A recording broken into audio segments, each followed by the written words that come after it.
Good Friday morning, everyone, and welcome into today's daily Bible reading for June the 30th.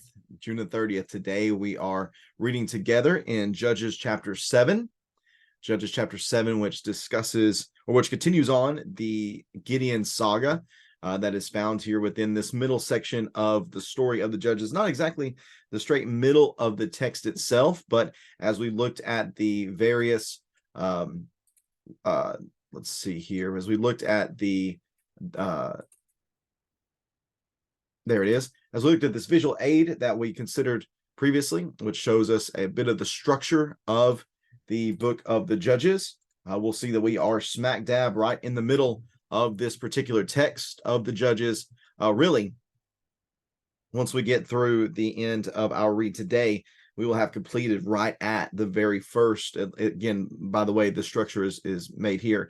We'll have completed the first half of the book of the Judges. Again, not the first half as far as volume goes, number of chapters, but in this paralleling structure of the text, we can see that we've gotten right through the first half, and we're going to finish up tomorrow looking at the first chapter of the second half of Judges, looking at the conclusion of Gideon's story in chapter 8.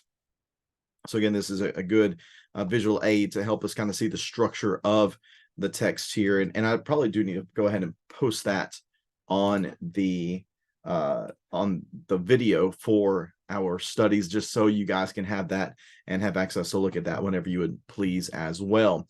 Let me go ahead and get the text up on the screen for us, and we will get to reading here in Judges chapter 7. Remember, the first chapter of Gideon's saga, Gideon's story, we come to find out this man, he's a coward. He's not a person who has a great deal of confidence. He's not exactly a very courageous person. The very first time we see him, he is hiding out in the threshing floor, trying to preserve the food that he believed that others, he was threshing wheat in the wine press because he was scared that the Midians would come and take what he had gathered from him. He is approached by the angel of Yahweh, which I have suggested to you is Yahweh himself. It is a manifestation of Yahweh himself, and he does everything he can to instill confidence within Gideon, and yet Gideon continues to question. I'm not going to believe until you show me a sign. And he finally shows him a sign, and then he's told that he needs to go and basically start in the backyard whenever it comes to cleansing Israel of their idolatry, paganism. Go tear down the altar to Baal and the Asherahs. And he goes, but he does so with people and under the cloak of night. And then whenever he's confronted about that, he's not the one that stands up and defends himself, but his dad actually does that. And then whenever Yahweh tells him that he needs to go fight against the Midianites, he says, I need you to show me a sign. And not only do I need you to show me one sign, but I need you to show me two signs. So all throughout Judges 6, I believe scripture is very much leading us to see that Gideon is not a very courageous man. In fact, he's a coward in many ways. The story is going to shift now in chapter 7 away from Gideon's cowardice, and I believe more toward Yahweh giving him victory, showing, you know what, Gideon, even though you're a coward, even though you have no courage, I'm going to show you that it's not about you anyways. It is about me, and it's about what I can provide to you, which we're going to see in the way that he whittles down the army here in the first section, and how he actually goes about, God does through Gideon and the army of Israel, actually defeating the Midianites, the type of warfare that they engaged in, which I'll go ahead and say is a bit unorthodox. I definitely don't think that we would see anybody attacking other armies in this way today. It's got a lot of Jericho in it, so we'll just say that for the time being. But let's begin reading here in Judges chapter 7 and verse number 1.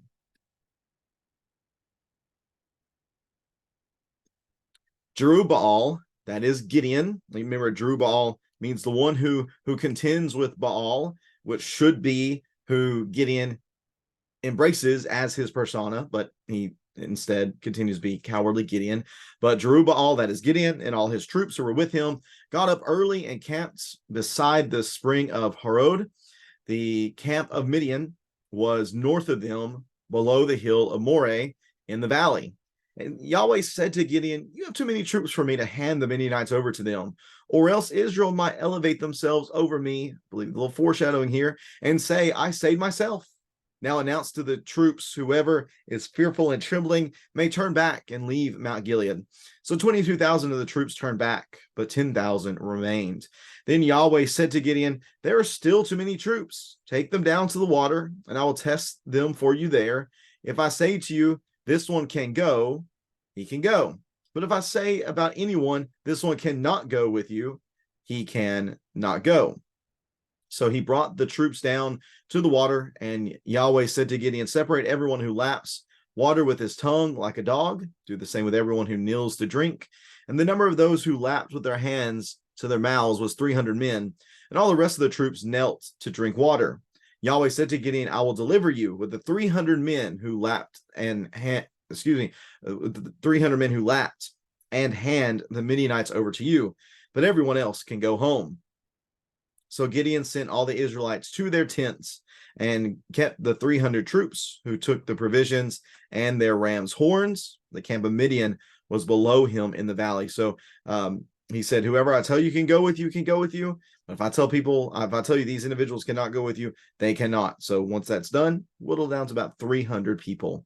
That night, verse number 9, Yahweh said to Gideon, get up and attack the camp, for I have handed it over to you. But if you are afraid, which is basically given at this point with Gideon, to attack the camp, go down with Purah, your servants. Listen to what they say, and then you will be encouraged to attack the camp. So he went down Purah, his servant, to the outpost of the troops who were in the camp. Now the Midianites, Amalekites, and all the people of the east had settled down in the valley like a swarm of locusts, and their camels were as numerous as the sand on the seashore. When Gideon arrived, there was a man telling his friend about a dream. And he said, listen, I had a dream. A loaf of barley bread came tumbling into the Midianite camp, struck a tent, and it fell. The loaf turned the tent upside down so that it collapsed. His friend answered, this is nothing less than the sword of Gideon, son of Joash, the Israelite. God has handed the entire Midianite camp over to him.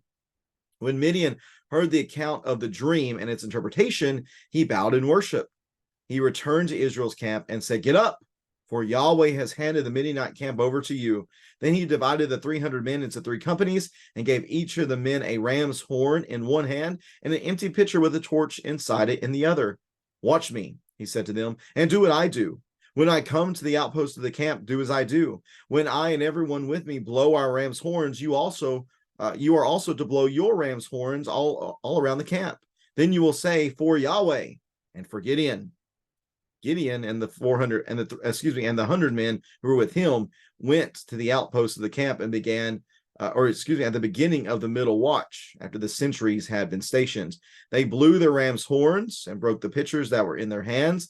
The 3 companies blew their ram's horns and shattered their pitchers. They held their torches in their hands and the ram's horns to blow in each right hands, or in their right hands. And they shouted, a sword for Yahweh and for Gideon.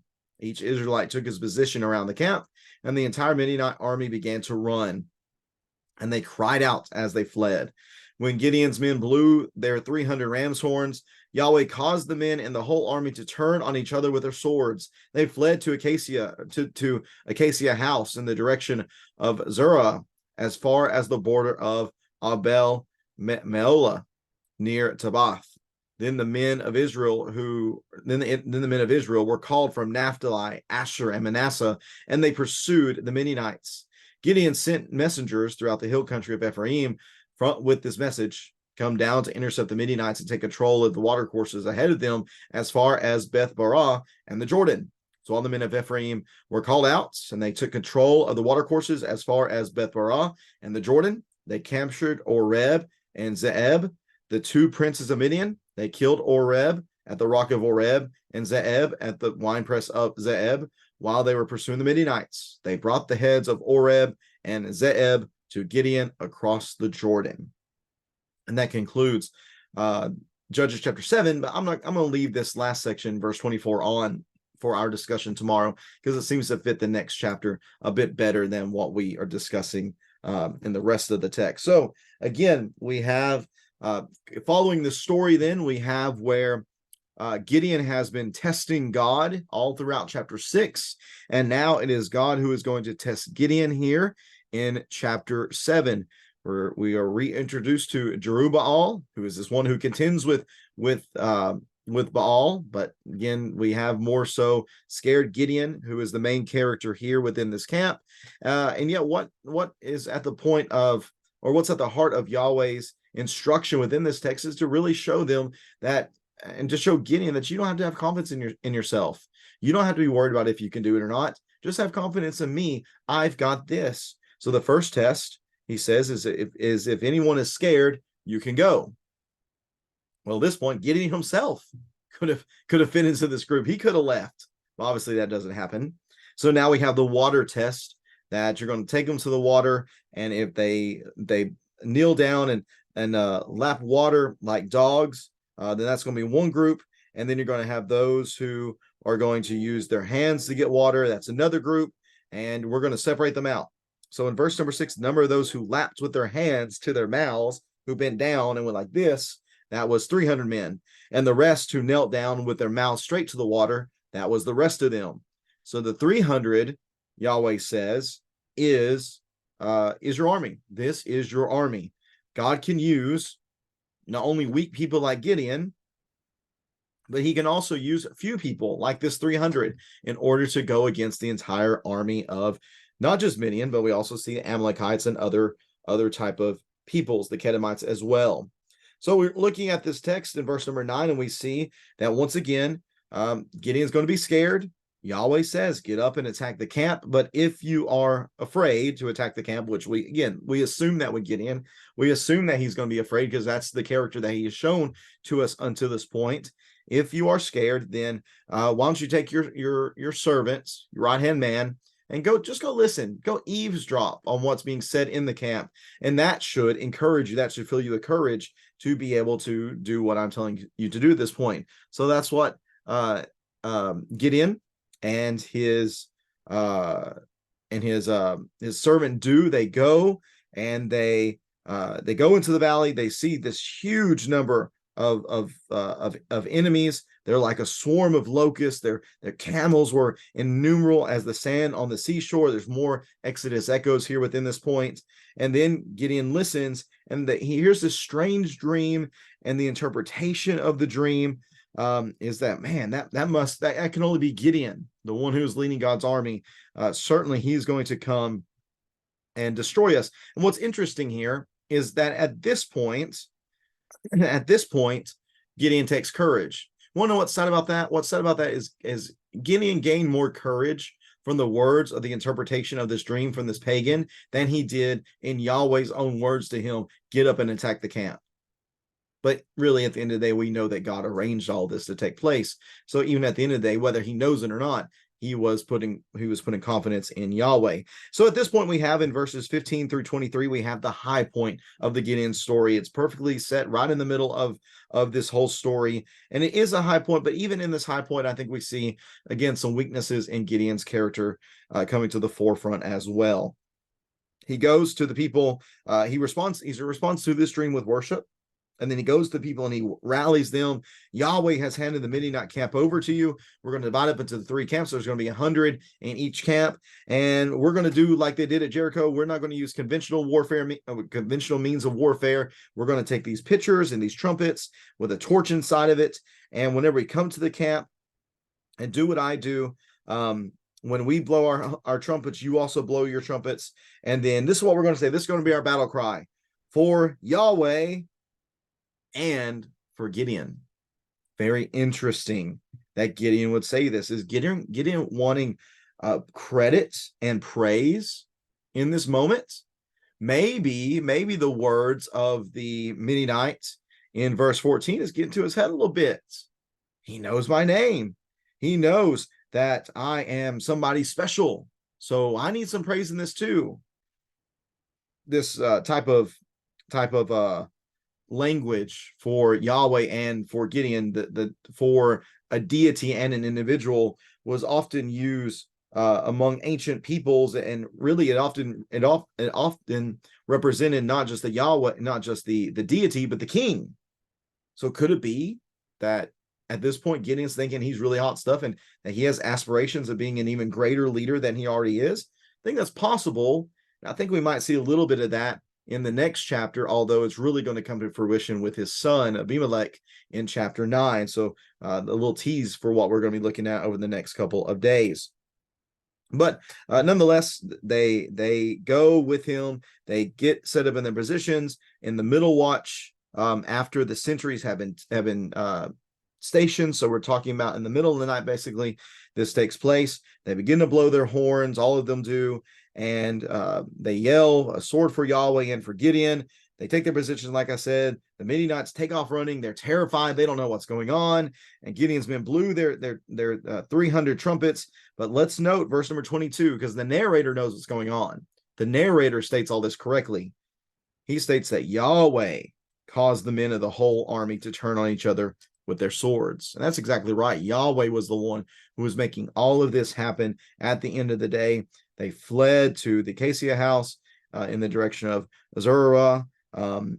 They go a long way, and at this point, verse 23, the men of Israel were called from Naphtali and Asher and Manasseh, and they pursued the Midianites as well. Here's more warriors that show up on the scene, and they have a great victory here in this moment. Now, at this point, we really see that the normal Judges cycle kind of conclude, because at this point, you would say that the job has been done. Although I will say that in verse 28 of chapter 8, we see maybe a better conclusion stated more explicitly, that Midian was subdued before the Israelites. They were no longer a threat, and the land had peace for 40 years during the days of Gideon. You might say that's the case as well, except what we have here as we continue on in this story, it goes beyond just what Yahweh is doing, because at this point in the story, Yahweh kind of disappears. After verse 23, beginning in chapter 7 to verse 24 and going all the way through the end of chapter 8, the only time Yahweh is mentioned is when others invoke his name. And that doesn't necessarily mean they're doing it appropriately. It does not say at all at any point from the end of the point here in chapter 7, verse 24 through the end of chapter 8, that Yahweh is explicitly involved. His name is just invoked from time to time. So it should tell us straight off the bat that from this point on in chapter 7 to 24 through the end of chapter 8, and really a lot in chapter 9 too, because 9 in my Bible, I have things of God underlined in yellow. There's very little yellow in these next couple of chapters. And you can imagine that when God is absent, things don't exactly go well. However, as I look at what we looked at in chapter 7 today, verses 1 through 23, I see a great deal of yellow, because God is involved, God is active, and that's really the point of this chapter. The point of this chapter is to show that God can use even weak men and few men in order to accomplish great deeds, and in order to deliver his people from the evil oppressors that are against them. So that's our text here for today. Again, I want to pick up with verse 24 tomorrow in our read and combine that with chapter 8, because just really, I'll be honest, just a terrible chapter break here from chapter 7 to chapter 8. It really probably should begin better. Chapter 7 of verse 24 probably should be chapter 8 and verse number 1. But be that as it may, we'll pick up tomorrow in chapter 7, 24 and connect that with what we see here in chapter 8. If you have any questions about this text, please feel free to leave that in the comment section below. And I hope that you're seeing, hopefully seeing what we have here in the Judges stories, seeing it as it really should be read, which I believe is to recognize these people who are serving as judges. Really, they're just not great guys. They just don't do it. They often don't do a great job. They might have moments of great success. Gideon had a moment of success here in verses 15 and 16. But by the time we get to the end of verse 18, he's trying to take some credit here for Yahweh and for Gideon. Well, no, it should have always been just about Yahweh. So he goes from having no confidence at all to maybe getting a little bit too big for his britches. It's just Gideon, like so many of the prophets, are really a mixed bag. There's really a complicated way to view these individuals. I think about Samson a lot in that way as well. Samson's a very complicated hero of sorts. There's a lot to really not like about the guy, and yet we think about the fact that he's listed in Hebrews chapter 11 in that great text which talks about what faith looks like. So take that for what it's worth. Again, complicated stories I think we're seeing here within the story of the Judges. We'll keep on with that tomorrow, beginning in chapter 7 and verse 24 and going through the end of chapter 8. Again, if you have any questions or comments, please feel free to leave those in the comment section below, and we'll be back at it again tomorrow, reading together from Judges, again, chapter 8, picking up a little bit early in chapter 7. Hope to see you then. Take care, and God bless.